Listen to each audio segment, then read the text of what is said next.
Hi, I'm Ries. And I'm Laura Reis, and we are so excited to be coming to Warsaw, Poland this September to do an all-day seminar. Now Al here is going to give a brief introduction of what we'll be talking about. We'll see you soon. Laura and I have written 5 books on marketing. 1, 2, 3, 4, and 5. And some of the things in these books are what we're going to be talking about. As a matter of fact, I've written 6 books before we became a partnership. Most of them with Jack Trout, starting with positioning. 6 different books on marketing. And we're going to cover some of the principles in these books and some of the new ideas that we have developed over the last few years. First of all, we're going to talk about the law of the word. A brand should strive to own a word in the mind of the consumer. And one of the best examples is Barack Obama. Here with a virtually unknown man running for president of the United States, focused on a single word change and became elected. Sure, that's the power when you focus on a single word. Now, the law of leadership is another idea that we're going to be talking about. It's better to be first than it is to be better. The first instant coffee, Nescafe, the dominant worldwide brand of instant coffee. The first cola, Coca-Cola, same thing, the dominant world brand in the cola field. The first hamburger chain, McDonald's, of course. The first energy drink, Red Bull. The first gourmet water, Evian. The first expensive watch, Rolex. The first car rental brand, they invented the category, Hertz. Still the dominant worldwide brand of car rental company. The first PC operating system, Microsoft, of course.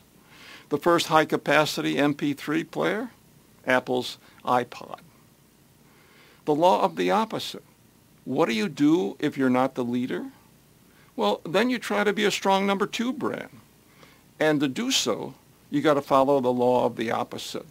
If you're not the leader, then you need to be the opposite of the brand that is the leader. For example, Red Bull was a big success. So what had happened? Everybody copied Red Bull, especially this small 8.3 ounce can, except Monster. Monster was a brand launched in a twice the size can, 16 ounces. Guess what? Today, Monster is a strong number 2 brand, the Red Bull, in the American market. Mercedes-Benz, for example. Mercedes made big and comfortable cars. So what did BMW do?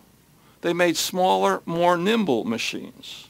And they developed a powerful advertising slogan called the ultimate driving machine. And today, BMW outsells Mercedes in the U.S. market. And it outsells Mercedes in many other markets around the world. Be the opposite. Coca-Cola, for example, is 124 years old. Your parents drank Coca-Cola. So what did Pepsi-Cola do? They said, you don't want to drink what your parents drank. You're the Pepsi generation. And today, Pepsi-Cola is a very strong number 2 brand in the cola field. The law of the mushy middle. In the long run, the place to avoid is the mushy middle. I mean, take white wine, for example. That's a big seller. Take red wine. Red wine is a big seller. But right in the middle is rosé wine. Rosé is nowhere. Not nearly as big as red or white wine. Look at the automobile field. In the United States, for example, doing great at the low end are inexpensive cars like Kia and Hyundai and Mazda. Doing great at the high end are the expensive cars, BMW, Lexus, Mercedes. Right in the mushy middle are the American brands, American companies. Chrysler went bankrupt, General Motors went bankrupt, and Ford is losing money. They don't make expensive cars, they don't make cheap cars, they're in trouble. The law of the visual. See, every brand needs 2 things, a verbal nail and a visual hammer. For example, the verbal nail for Marlboro is the first masculine cigarette. The visual hammer, hey, it's the cowboy. The combination of the verbal masculine and the visual cowboy, very powerful, very powerful. Coca-Cola is widely known as the authentic cola, the real thing. The visual hammer, that unique cola bottle, what they call the contour bottle. You put those two together and you got a powerful combination, bang, to get the idea inside the mind of the consumer. The verbal nail for Mercedes is prestige. The visual hammer is that TriStar trademark. Combination is very, very powerful. The verbal nail for Rolex, again, like Mercedes, is prestige. The visual hammer is that unique watch band that tells everybody, hey, I got a $5,000 watch. It's a Rolex. Look, we're going to also talk about the difference between management thinking and marketing thinking. They don't necessarily think alike. Management people tend to be left-brainers. Marketing people tend to be right-brainers.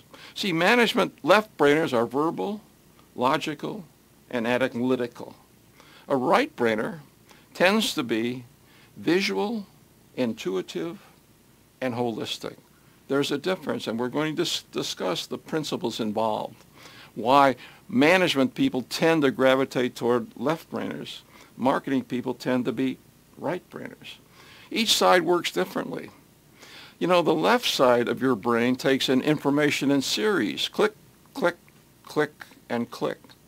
You know, it focuses in on the details. The right side of your brain tends to take information in parallel. It sees the big picture. Now, every brain is a combination of left and right. But some people are more focused on the right side. They tend to be marketing people. Some people are focused more on the left side. That tend to be management people. Now, to build a company, it really takes both types. But they got to work together. And those are some of the ideas that we're going to be talking about. But believe me, I've just shown you 42 slides, and we got more than 1,000 slides into our all-day seminar. So we hope to see you in Warsaw very soon.